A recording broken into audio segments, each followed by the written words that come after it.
La vie est faite de doutes, nous traversons tous des moments difficiles. Nous rencontrons des situations pénibles, compliquées à gérer et parfois douloureuses. Face à l'adversité, il est tentant de remettre en doute l'amour que l'univers et que la vie en général possèdent à notre égard. On peut avoir l'impression que la chance n'est jamais de notre côté, que nos projets sont une succession d'échecs. Il est pourtant possible d'attirer l'amour de l'univers, de faire que la chance tourne en notre faveur, et ainsi créer un environnement propice à l'abondance et à la réussite. Dans cette vidéo, je voulais te le faire comprendre, qu'il est possible de réaliser nos objectifs, nos rêves et accomplir notre vision. En adoptant les 5 habitudes que je vais te présenter, tu pourras attirer l'amour de l'univers. Ce que je vais te présenter, ça n'a rien de magique, mais ces habitudes peuvent t'aider à mener la vie que tu désires.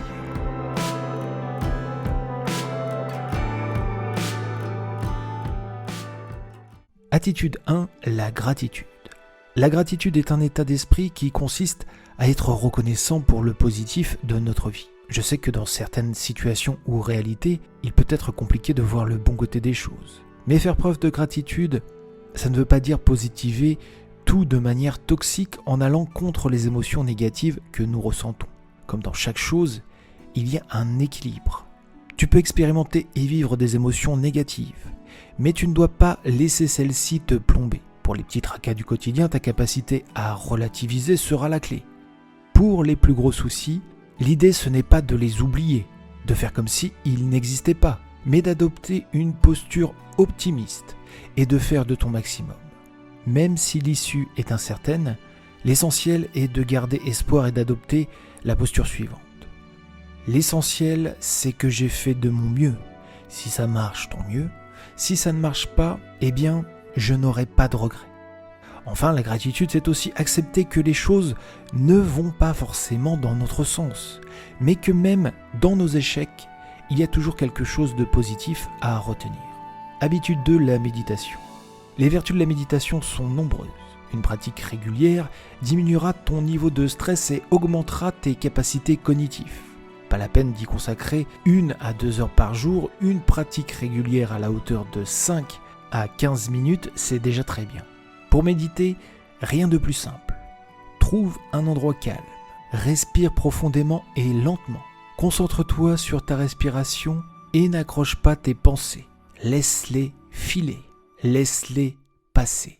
La pratique régulière de la méditation permettra de te rattacher à l'instant et plus de te concentrer sur le moment présent, celui qui est le plus important. Habitude 3, la visualisation. Lorsqu'on cherche à avancer vers un objectif, il est essentiel de visualiser le parcours qui va nous permettre de l'atteindre. La visualisation est un exercice mental très puissant, qui plus est utilisé dans de nombreuses disciplines.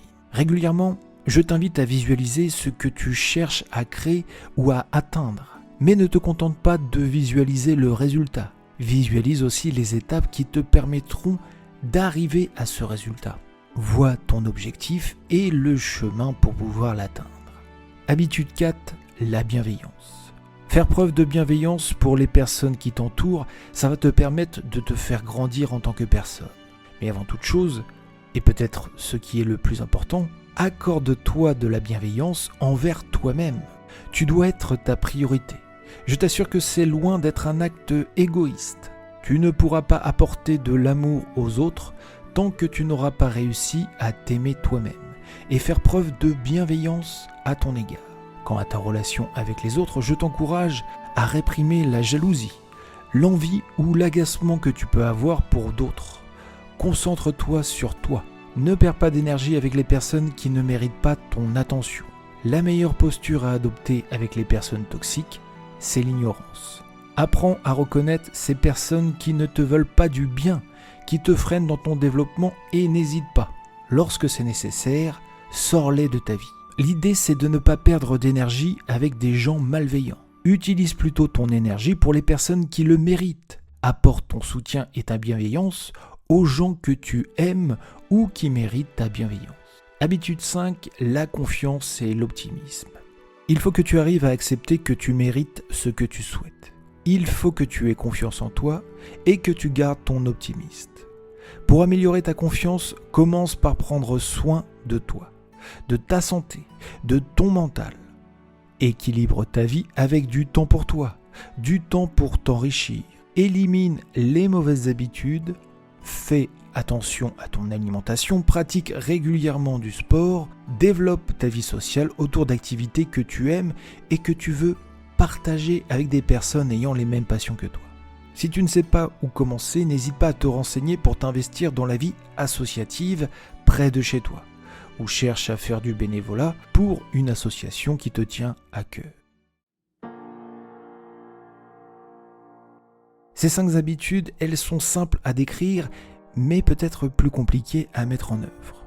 L'idée n'est pas de tout changer tout de suite. Je t'invite à commencer à te concentrer sur toi, sur la personne que tu désires devenir. Visualise cette personne et commence à changer les habitudes nécessaires pour ce changement. En adoptant ces habitudes de vie, tu vas attirer vers toi l'amour de l'univers et tu seras dans les meilleures conditions pour réaliser tes rêves. D'ailleurs, si tu souhaites aller plus loin, n'hésite pas à consulter la vidéo que j'ai faite sur le sujet. Merci de m'avoir suivi. N'hésite pas à liker cette vidéo si elle t'a plu. Je te dis à très bientôt pour une nouvelle capsule sur mon éveil spirituel. D'ici là, prends soin de toi. Namasté.